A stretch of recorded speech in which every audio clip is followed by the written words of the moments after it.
Salut la compagnie, c'est Jules Melon et aujourd'hui on se retrouve pour un petit podcast avec l'ami Artopolis. Comment vas-tu? Encore moi, bah ça va, écoute, et toi?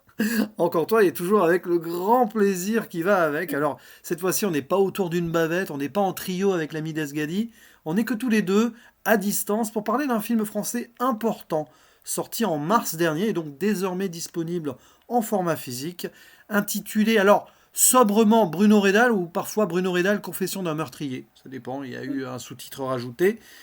Qui est donc, comme son nom l'indique, peut-être un thriller, pas du tout en fait. Pas vraiment. C'est plutôt un drame biographique tiré d'une histoire vraie. Donc Bruno Rédal a vraiment existé au début du XXe siècle dans le Cantal.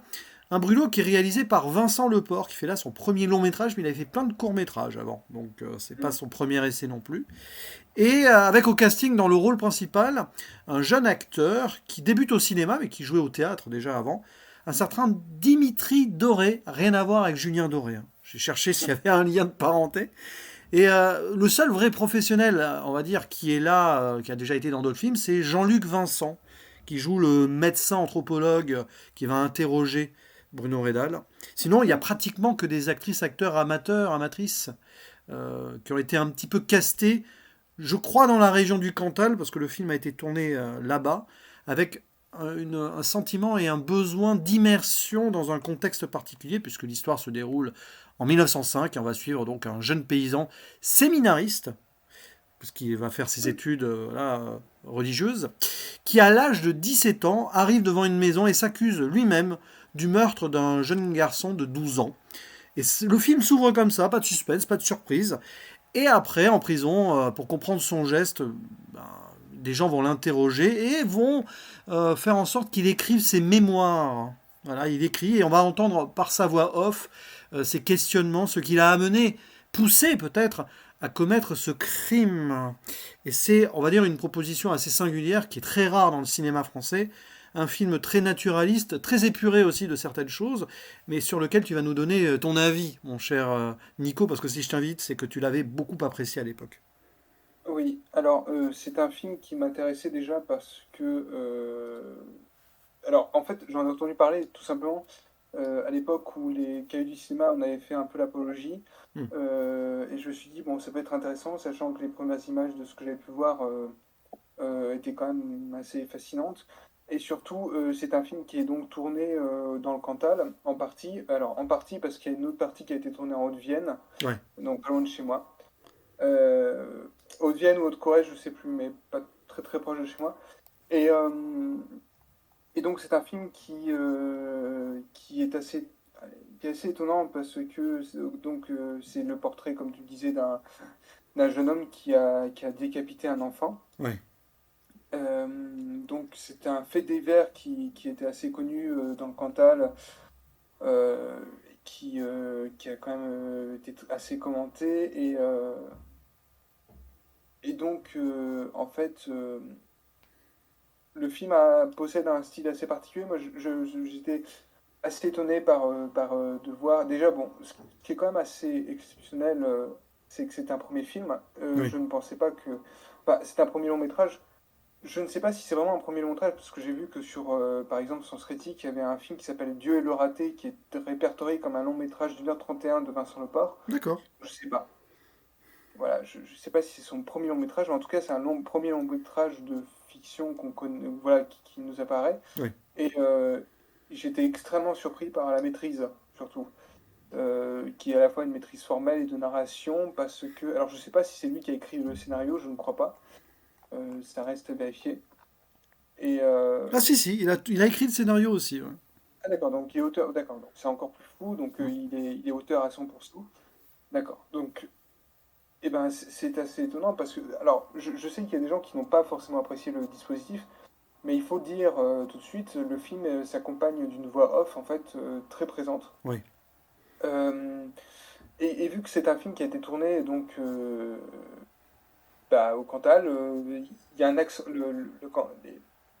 les habitants du Cantal et d'Auvergne ont un accent très particulier, Hmm. assez fort, qui est une espèce de mélange entre un accent du sud et un accent de la montagne, mais très très fort. Hmm. Alors, le gamin, pour le coup, il est pas original du Cantal. Alors, je sais pas si les autres acteurs sont des acteurs non professionnels voilà, qui sont originaires de là-bas, mais en tout cas, lui, c'est pas le cas. Par contre, je trouve qu'il imite très bien le patois, en tout cas l'accent. Ouais. Euh, il le parle très bien. Je trouve qu'il y a une espèce de beauté même dans cette voix-là. Il y a une beauté, il a une voix très fluette, très séduisante en fait. C'est ça qui est très étonnant en film. Et donc, il raconte en fait l'histoire et qu'est-ce qui a poussé à commettre le meurtre. Et là, j'étais vraiment surpris parce que je m'attendais à un film. Disons que les films qui parlent de tueurs en série, c'est toujours très compliqué parce que soit on a le point de vue de la victime, soit on a le point de vue extérieur, objectif, c'est-à-dire de l'opération euh, policière, par Ouais. exemple, pour essayer de l'arrêter. On peut avoir ça dans Zodiac, par exemple. Mm. Et soit on a le point de vue de la victime comme dans Halloween. Alors, par contre, Halloween commence avec le point de vue du tueur, mais finit avec le point de vue de la victime, ce qui est particulier. Là, ce qui est intéressant, c'est qu'on a le point de vue total du tueur. Un peu D'ailleurs, comme Henri Portrait d'un serial killer, d'ailleurs. dès le Bref. début du film, hein, le premier plan, c'est de son visu, le meurtre, enfin, les conséquences du meurtre. Oui, exactement. Quoique j'ai une bêtise, en plus, je cite Henri Portrait d'un serial killer, mais je pense que en plus, il me semble que c'est entre deux eaux, parce qu'il me semble qu'on est dans la tête du mec et en même temps, on est à l'extérieur. Euh, Là, pour le coup, c'est vrai quand même que le film, il va vraiment dedans, quoi. Et ce qui met mal à l'aise, forcément, parce que, Oui, bien sûr. comment dire, vu que tout ça est filmé de manière très naturaliste, dans le sens où il n'y a pas de point de vue, enfin, il y a un point de vue, évidemment, il y a un regard de la part de Vincent Lepore sur le personnage, mais il y a une forme d'objectivité, entre guillemets, en tout cas, il y a un recul, c'est surtout ça, c'est une histoire de recul, et ce recul, en fait, il est assez perturbant parce que on n'oublie jamais l'horreur l'horreur de l'acte de Bruno. Par contre, il y a une forme d'empathie qui se crée au fur et à mesure qui est assez terrifiante, en fait. C'est exactement ça. C'est d'ailleurs ça qui m'a fasciné. Moi, quand j'ai vu le film, il y a une chape de plomb pendant tout le long. Oui, Donc je me le lance en disant, bon, enfin, je vais le découvrir, mais je m'attendais pas à être aussi pris euh, entre deux eaux parce que tu as le côté, c'est presque beau à regarder, sauf que c'est terrifiant et glauque à la fois. Et bon, le point de vue qui est adopté est clairement aussi là pour essayer de nous faire pénétrer la conscience d'un meurtrier, d'expliquer d'où peuvent venir les racines de ce mal, mm, précisément. Et je pense que oui, il a dérangé parce que le spectateur qui regarde ça, il peut se laisser prendre entre guillemets au piège et essayer de plaindre, si on veut, Bruno Redal, parce que c'est pas un jeune homme qui a eu une vie facile. On va pas rentrer dans les détails pour l'instant, mais sans que cela explique exactement son geste. On comprend certaines choses, voilà. Et en plus, la force du film, c'est que Vincent Leport, en fait, c'est basé sur des véritables écrits. Les confessions, elles ont vraiment été écrites par Bruno Redal. Il a dû se oui, plonger dedans pendant, j'imagine, des mois et des mois. Et il en a tiré un film visuel. Donc probablement, la voix off qu'on entend, ce sont les écrits, hein. Apparemment, texte mot pour mot. Alors, il a dû élaguer deux, trois trucs quand même, forcément. oui, Et donc, en partant de là, il a fait ce film-là. Je trouve ça très fort parce qu'il a dû lui-même se mettre du point de vue du tueur à travers ses écrits, avec une forme de froideur parfois dans le récit quand même. Pas de normalité, mais tu as l'impression que voilà, j'ai fait ça comme ça parce que et je ressentais ça et j'avais envie. Et voilà, j'essaye de combattre, mais en même temps non. Des fois, voilà, je vais me laisser aller. Enfin, ça mélange un peu de tout ça.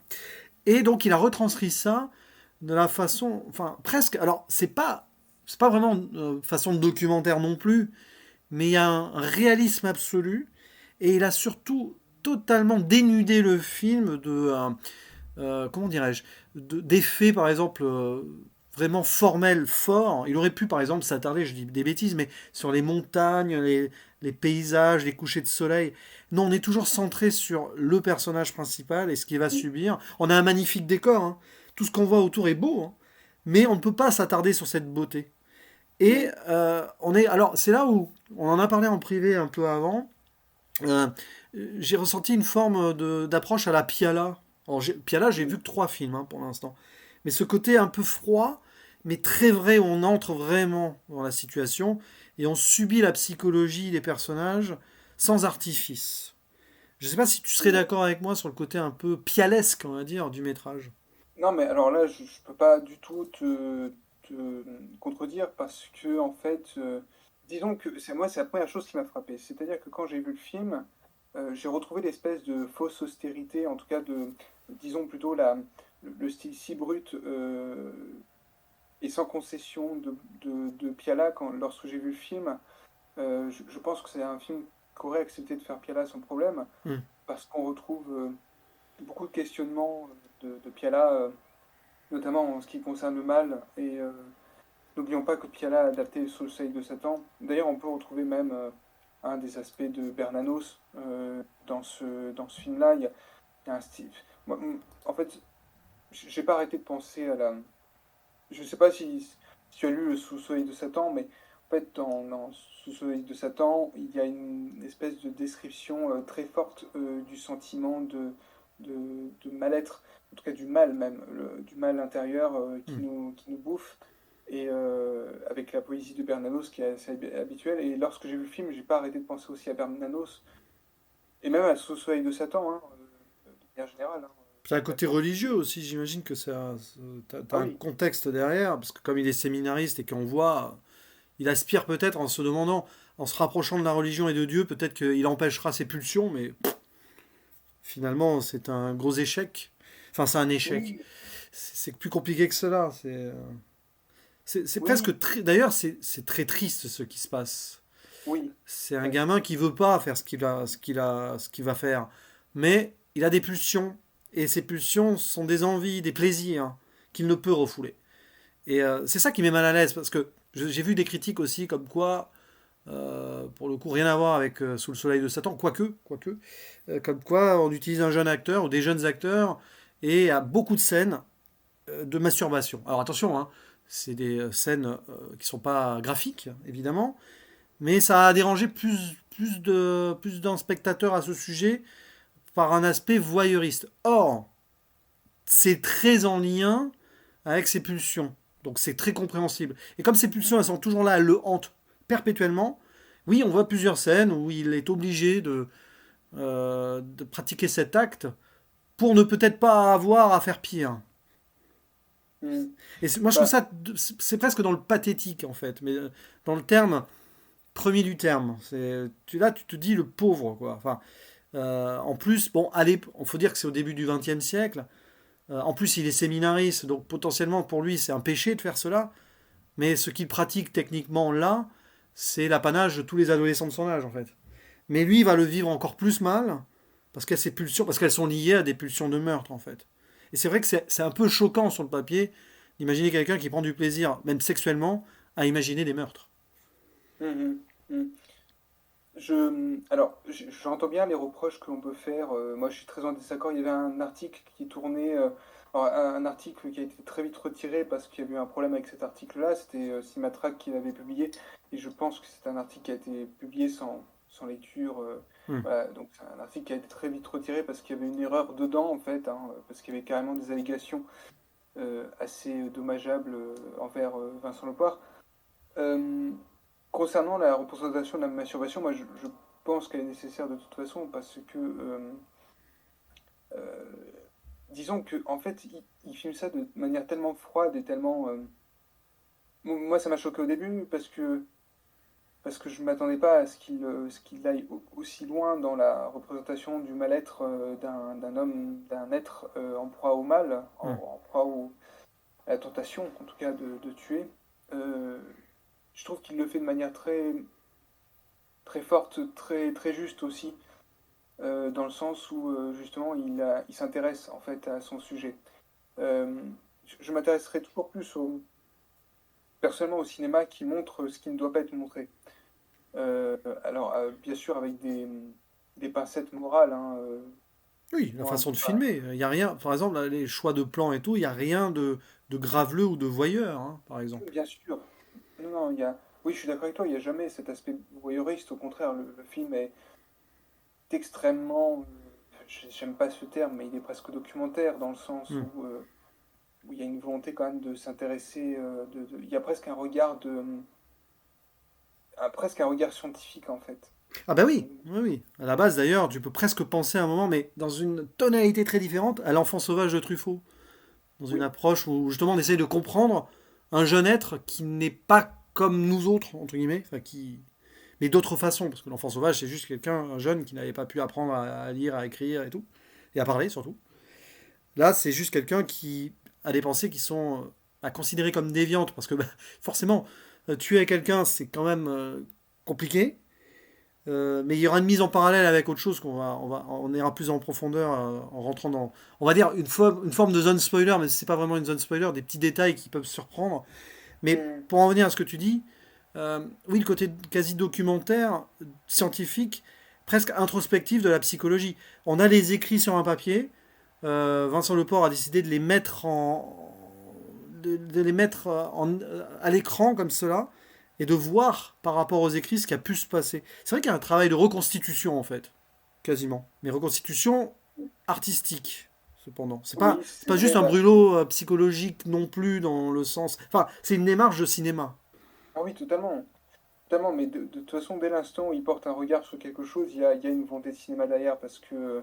et là, pour le coup, c'est ce qui est plutôt admirable, c'est qu'il assume son regard jusqu'au bout. Ah oui, À aucun moment, il revient en arrière. Ce qui peut peut-être être reproché à certains films américains qui traitent du tueur en série, parce que il y a une espèce de truc assez bizarre aux États-Unis, c'est qu'on a l'impression qu'il y a une espèce de fascination pour les tueurs en série. oui. Euh, mais en même temps que c'est jamais assumé totalement. C'est-à-dire que le regard que l'on porte sur le tueur en série, on essaie toujours de soit le diaboliser et en même temps de créer une espèce d'iconisation autour. Ça a toujours été un peu le paradoxe que je ne condamne pas forcément, hein, mais en fait il y a toujours cette espèce de dichotomie présente dans les films en fait. Je sais pas si tu vois de ce que j'exprime, mais Oui. Bah, par exemple, enfin, même si c'est un extraordinaire film, enfin une figure qui a donné lieu à des magnifiques interprétations et personnifications au cinéma, Hannibal Lecter par exemple, qui est devenu une icône. Enfin, il était considéré, dans Silence des agneaux, c'est la personne, c'est déjà culte, on le fait intervenir dans une enquête comme ça, etc. Et en même temps, on le personnifie comme le mal absolu. Ça, c'est probablement d'ailleurs beaucoup de représentations de tueurs en série depuis dans les fictions doivent cela à Hannibal Lecter aussi, hein, je pense. je sais pas. Alors je ne sais pas si c'est lié à Hannibal Lecter. Moi je pense plutôt que c'est lié à quelque chose de culturel en fait. Aussi, c'est vrai que bah oui, les serial killers aux États-Unis, depuis Charles Manson, c'est très populaire dans la. Exactement. Il y a... Ouais, t'as raison, c'est populaire. En plus, il y a quelque chose d'assez bizarre, c'est que oui, on les fait rentrer du coup dans le champ culturel. Oui. Euh, On marque Comme en s'il y avait France, récemment en France, il y a eu les Émile Louis, bon, Marc Dutroux en Belgique. Il y a aussi cette fascination. Il y a eu beaucoup d'émissions de télé sur des tueurs en série aussi. Ça me fait penser, alors c'est idiot, rien à voir, mais à Barbac. Je sais pas si tu l'avais vu l'année dernière, Barbac. une... Où, où presque à une parodie, elle regarde des émissions avec des tueurs en série, puis ils deviennent des tueurs en série en tuant des véganes et tout. C'est un peu spécial. Oui, Mais là aussi, ce qui est intéressant, cette discussion est passionnante sur un point, c'est qu'ici, on n'a pas un tueur en série. On a non. quelqu'un qui aurait pu le devenir. Si c'était pas Mm. rendu, s'il n'avait pas continué, voilà, enfin, si s'était pas rendu compte sur le moment qu'il était allé trop loin, et malheureusement il a cédé, hein, eh bien il s'est rendu, sinon il en aurait tué d'autres. Donc ça aurait pu être un tueur en série qui s'est rendu compte après son premier meurtre que donc il a Mm. préféré se faire enfermer. Et c'est d'ailleurs de cet enfermement-là qu'on peut avoir une analyse psychologique, son auto-analyse sur les actes et ce qui a causé ces actes. Et du coup, ses Mm. conséquences. Et ça, c'est très intéressant. C'est un point de vue que je crois on n'a jamais vraiment vu, en fiction en tout cas, de mémoire. Enfin, peut-être il y a eu des bouquins dessus, mais fiction visuelle, je n'ai pas de souvenirs et d'exemples précis, par exemple. Mm. Et ça, De... pour ça que le film a Oui, cette teneur d'ailleurs. Je pense que Vincent Leport, il a tenu à aller au bout de son propos. Et on en revient d'ailleurs à ce qu'on disait juste avant, c'est le fait de montrer beaucoup de séances de masturbation. Ça peut paraître redondant et tout, mais c'est parce que c'est là, ça ne peut pas sortir de lui, il a cette obsession liée, et c'est crescendo, hein. Plus on avance dans le film, plus il y a ça, et puis à un moment il se retient pendant plusieurs jours, et puis il craque, et puis c'est pour nous montrer, pour nous faire monter, on va dire, jusqu'à l'acte final, quoi. mm, C'est-à-dire qui n'est pas celui que l'on croit. Mais peut-être que je te propose finalement là qu'on lâche complètement toutes les balises, parce qu'il y a deux, trois points qui pourrait surprendre le spectateur si voilà, Oui. là. Mais alors bon là spoiler, mais c'est pas vraiment spoiler, c'est juste plus de détails.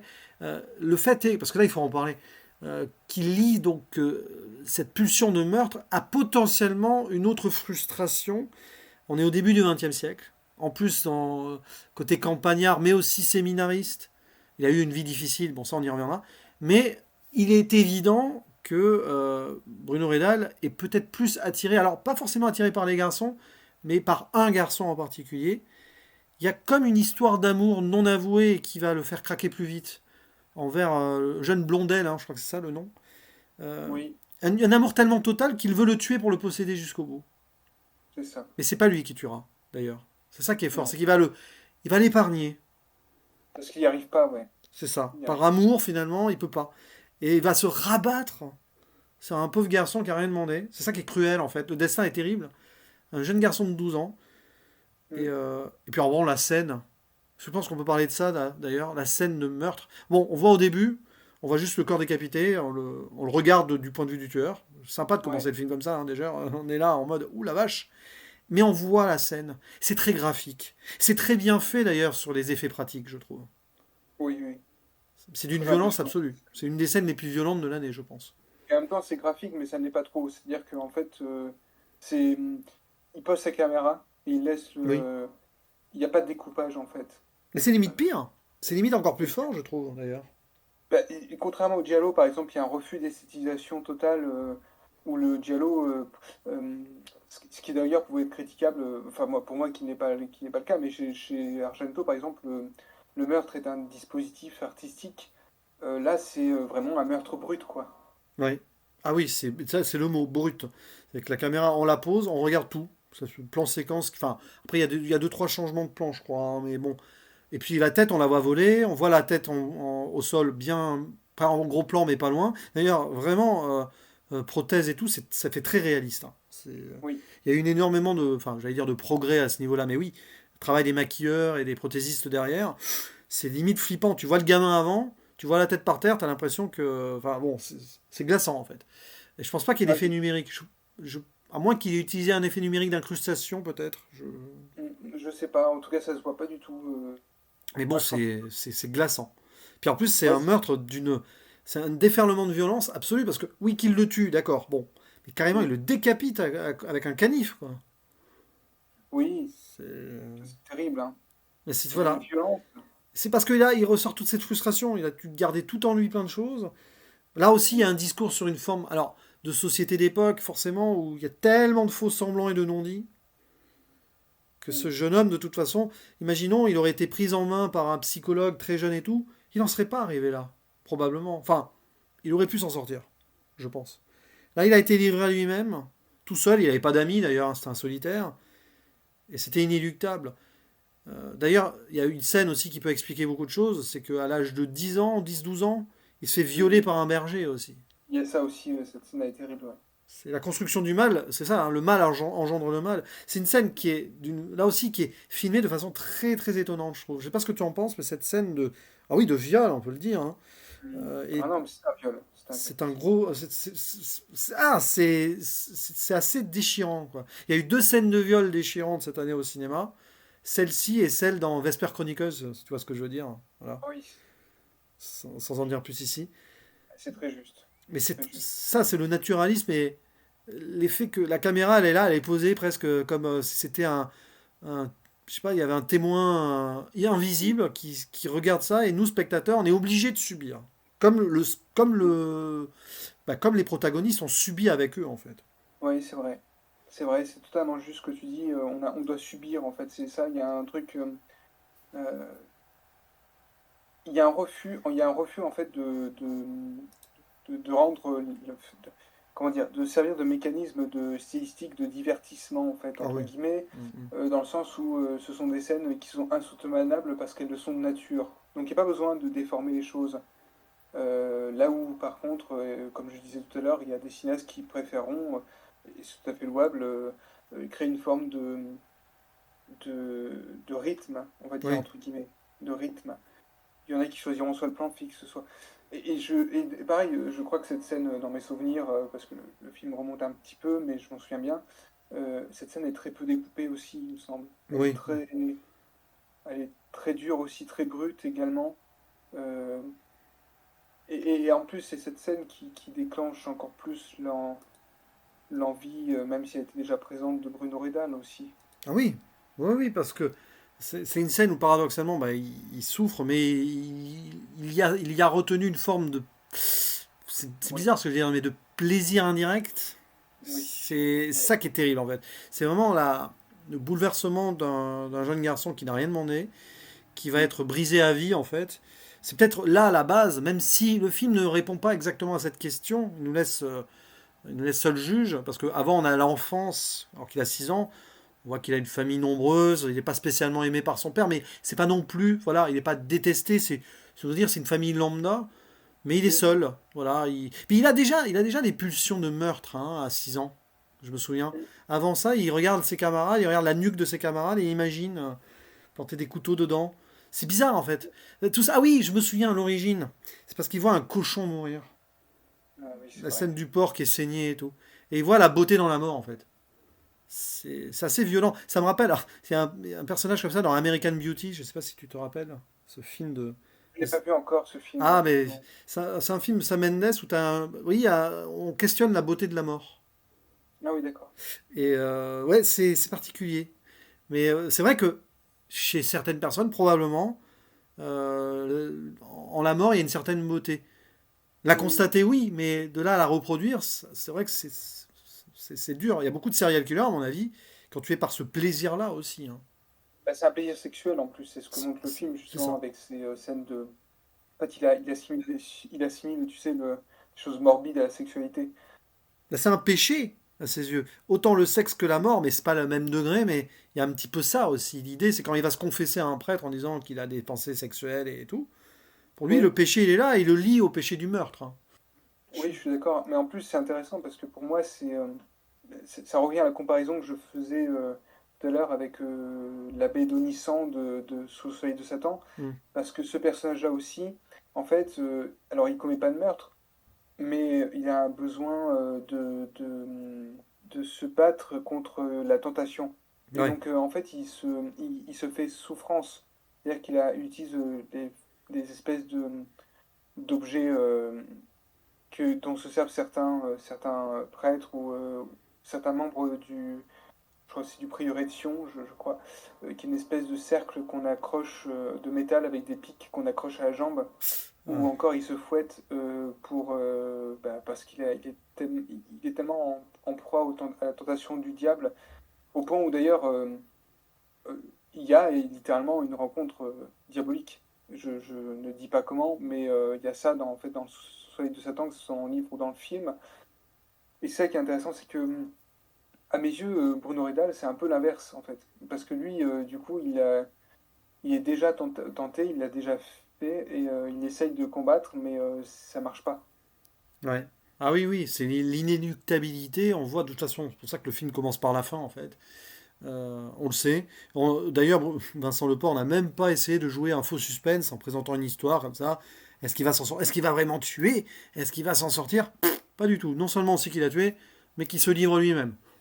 Voilà. Hmm. D'ailleurs, il y a une scène qui est assez terrible aussi à ce niveau-là. C'est que présenté devant les médecins et tout ça, à un moment, il est mis à nu, hein. Et il y Puis, a cette scène qui est assez.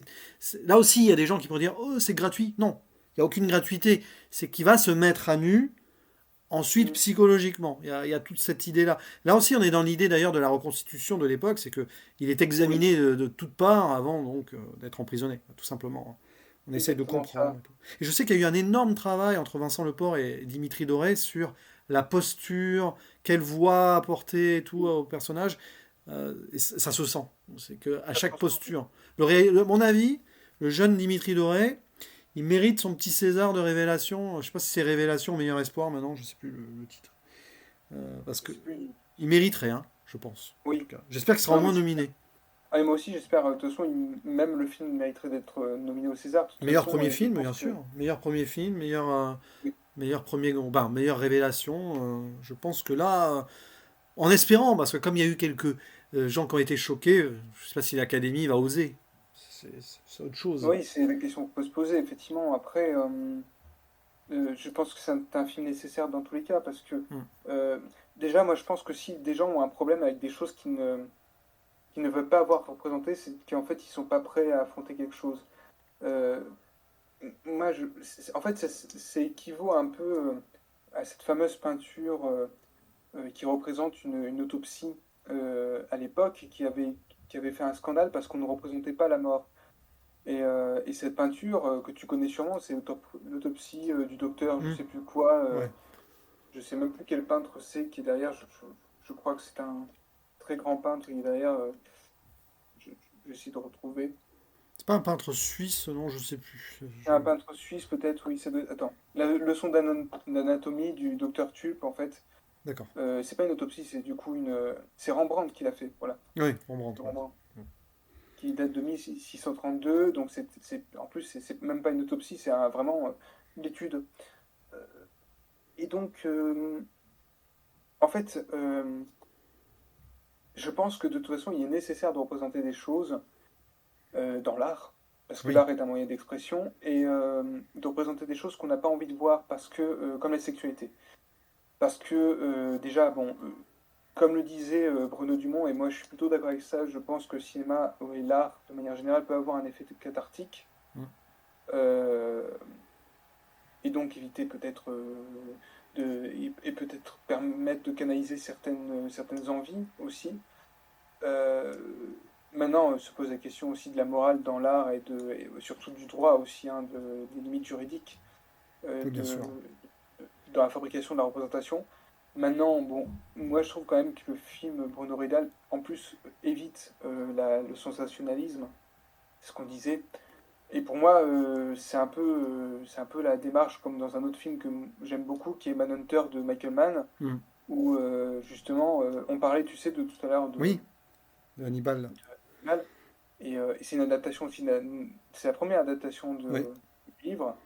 Et justement, Hannibal Lecter, par exemple, n'est pas du tout iconisé. Et en Mm. fait, au contraire, on essaye de comprendre d'ailleurs le tueur que pourchasse le personnage principal. Enfin, de comprendre.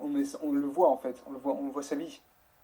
Moi, je pense que parfois, je pense que le fait de vouloir uniquement antagoniser un tueur ou quelque chose dans le même genre, et pas montrer sa vie ou pas montrer des éléments de sa vie qui pourraient le rendre peut-être plus humain qu'autre chose, ça peut être un problème à mes yeux. En tout cas, ça peut être une limite. Après, il faut prendre conscience aussi que le cinéma post-11 septembre, comme le cinéma qui a été fait pendant la Deuxième Guerre mondiale ou pendant la guerre froide, ne se pose plus de questions et va vraiment antagoniser un maximum l'ennemi. Ouais. Il va en faire une incarnation pure du mal. On a pu le voir avec les films post-11 septembre. Oui, bien sûr. Et c'est ça que ce film pose pas mal de questions et à mon avis pourrait être aussi le sujet d'études psychologiques, voire philosophiques, hein. Ça peut être des Justement, bonnes idées d'ailleurs, de professeurs à l'université, par exemple. Je pense que... justement, ça me fait penser à un truc, excuse-moi, je te coupe, mais j'ai oublié de le préciser, mais ça m'intéresse parce que c'était en lien avec mes cours. J'ai suivi des cours de criminologie à l'époque, Ouais. et je crois d'ailleurs avoir entendu parler de l'affaire Bruno Redal, et il s'avère que en fait, dans le film, il y a un personnage très important de la mise en place dans la mise en place de la criminologie en France, qui Oui, est la Lacassagne, Cassagne. C'est ça, la Cassagne. euh, qui est ce personnage qui interroge justement Bruno. C'est le professeur Lacassagne, pas C'est ça. Lachassagne, Lacassagne. Lacassagne, qui est un des pères en fait de l'anthropologie, même le père, je crois, de l'anthropologie criminelle. Mm. Et justement, je trouve qu'en fait, le regard de Vincent Laporte épouse aussi celui de Lacassagne, c'est-à-dire celui d'un anthropologue. Oui, Même si pour le coup, quand on entend parler de Lacassagne, on se rend compte quand même que c'est assez limité. Hein. ouais. Et c'est vrai que bah, c'est lui qui est joué par Jean-Luc Vincent, d'ailleurs. Oui, Donc c'est un peu le, pour faire simple, une sorte d'ancêtre des profilers ou c'est exactement ça. Oui. c'est un peu ça. Mais un dernier mot avant de conclure, la musique aussi. Alors c'est intéressant parce qu'il y a un parti pris. Il n'a pas demandé à un compositeur. Il aurait pu. C'est vrai qu'à un moment il a dû se poser la question, hein, je pense. Il aurait pu ne rien mettre, aucune musique. Moi récemment j'ai vu La Gueule ouverte de Maurice Pialat, aucune musique. Hein, on est vraiment dans le truc. Mais là, il a choisi en fait des pièces instrumentales en 8 mouvements. J'ai retrouvé la base de l'origine du truc, composée par Olivier Messiaen, voilà, Mm. dans les années 40 en Allemagne. Ça s'appelle Quatuor pour la fin du temps. Voilà. Le titre de cette pièce instrumentale, Quatuor pour la fin du temps, ça veut tout dire, hein. C'est une musique très mélancolique. Mm. Il y a des liens à la religion aussi dans cette musique, forcément, vu le contexte. Oui. Et ça colle bien. C'est une musique qui peut paraître étonnante pendant quelques instants. Elle n'est pas omniprésente non plus, hein. Ça va pas vous casser les oreilles et masquer les sensations autres. Mais c'est intéressant ce choix d'aller choisir donc une pièce d'un compositeur assez méconnu finalement, Olivier Messiaen, mais voilà, il a composé ça alors qu'il était prisonnier avec d'autres soldats de l'armée française. Donc vous imaginez le contexte en plus. D'ailleurs, le personnage de Bruno Redal est un petit peu prisonnier aussi, hein, de sa propre existence. Donc, Ah, totalement, c'était un personnage prisonnier qui, d'ailleurs, c'est pour ça qu'il y a une forme de tristesse par rapport à ça. C'est-à-dire que même les moments où il est en proie, ou en tout cas il agit de manière à satisfaire ses pulsions, on est triste en fait. ah Parce oui, qu'on se dit, c'est pas possible. mais on est d'autant plus triste qu'on sait où ça l'a mené. On le sait Oui, que déjà il a craqué et qu'il a fini enfermé toute sa vie. C'est ça, c'est un message comme quoi parfois l'être humain est insondable ou très complexe. C'est difficile de voir toutes les facettes possibles d'un être humain. Nous sommes des êtres vivants profondément compliqués parfois à nous comprendre nous-mêmes, hein. Donc essayer de comprendre les autres et les actes des autres, c'est pas évident. Et je pense que ce film, il nous remet à notre place aussi. On ressort de là en se disant, bon, voilà, on sait qu'il peut y avoir des horreurs dans la vie. Parfois essayer de les comprendre sans les pardonner, évidemment, hein, etc. Mais essayer de comprendre malgré tout le plus pire des mots, enfin les mots les plus terribles. Peut-être aussi oui, de façon éducative pour prévenir, pour moi-même, pour nous-mêmes, éviter certaines pulsions, des fois qu'on peut avoir des grosses colères, etc. C'est- oui. Mais bon, chaque être étant différent, chaque personne va ressentir le film différemment aussi. En tout cas, on a très hâte de voir les autres œuvres de Vincent Leport. Oui, moi Euh, aussi, bah, déjà, j'ai essayé de découvrir les oui, courts-métrages et le film dont je t'ai parlé là tout à l'heure que j'ai vu sur Sens Critique. ouais. Je sais pas pourquoi, mais je pense que c'est un auteur qui va, par exemple, tenter quelque chose de très différent dans son prochain film. Parce qu'on va lui offrir sûrement des possibilités. Je le vois bien tenter un truc plus dans la fiction, en tout cas. Peut-être pas, hein. Peut-être qu'il va se concentrer sur d'autres choses, hein, plus ou moins documentaires. Mais en tout cas, il a une approche. On peut l'applaudir là-dessus, parce que forcément, ça plaît Ah pas à tout oui, le monde, mais très personnel et très osé aussi dans le cinéma français actuel. Euh, il a voulu mettre ses spectateurs face à quelque chose de dur. C'est oui, presque un petit miracle que le film ait été financé et soit sorti en salle, hein. oui, évidemment. Parce qu'il y a eu une prise de risque derrière, et voilà ce que ça donne. Donc un brûlot artistique à part entière qui comptera dans le bilan de l'année 2022 comme un film. Voilà, il y a eu beaucoup de bons films en cette année 2022, mais des films uniques à part, un peu inclassables entre guillemets, ou incomparables avec d'autres. Bah, Bruno Redal fera partie, par exemple. Pour moi, c'est très simple, c'est le meilleur film français de l'année pour l'instant, hein. C'est vrai qu'il fait partie pour moi aussi avec Vortex, mais Vortex aussi c'est une pièce particulièrement à part aussi, hein. Il y a des films qui ont été marquants psychologiquement cette année, mais on a une belle année de cinéma français encore, hein. Et c'est pas fini, et c'est pas fini. Comme quoi, voilà, les gens qui disent que le cinéma français est mort ou que c'est que des comédies populaires, c'est absolument faux. Euh, il suffit juste de s'intéresser. Voilà. Comme dit l'expression, qui cherche trouve. J'ai envie de dire. Exactement. En tout cas, c'était un grand plaisir, mon cher Artaud, d'en parler ensemble. C'est vrai que c'est un film, on aurait pu passer des heures dessus, hein. C'est tellement riche psychologiquement. Oui, Ça aurait été intéressant d'ailleurs d'avoir le point de vue d'un psychologue ou d'un philosophe aussi. Parce qu'à mon avis, ça peut être vraiment, je le répète, un sujet d'étude. Je pense que ce film sera récupéré par certains professeurs pour certaines études, je pense. Au-delà même du cinéma, hein. mm, Mais voilà, donc à suivre. Et on remercie Vincent Leport aussi s'il nous écoute. Et tous les gens qui alors ont oui, travaillé sur ce film. D'amateurs, d'amatrices, hein. C'est vrai qu'il a casté vraiment beaucoup de gens autour de l'Aveyron, du Cantal, hein. Donc c'est bien aussi d'ailleurs de faire cela. Un peu comme Bruno Dumont, d'ailleurs. Bruno Dumont qui, je pense, s'il a vu le film, a dû apprécier, même si l'approche est différente. Il n'y a, mm, y a pas le décalage parfois un peu ironique de Bruno Dumont, des fois, qui va même chercher un peu l'humour en direct. Là, ce film est totalement, Bruno Rédal, dénué d'humour, hein. Oui, c'est vrai. C'est rare, hein, c'est plombé. Mais il existe et tant mieux. Ben, il ne reste plus qu'à faire le mot de la fin, cher ami, le traditionnel. À la prochaine. Chaîne. Ciao!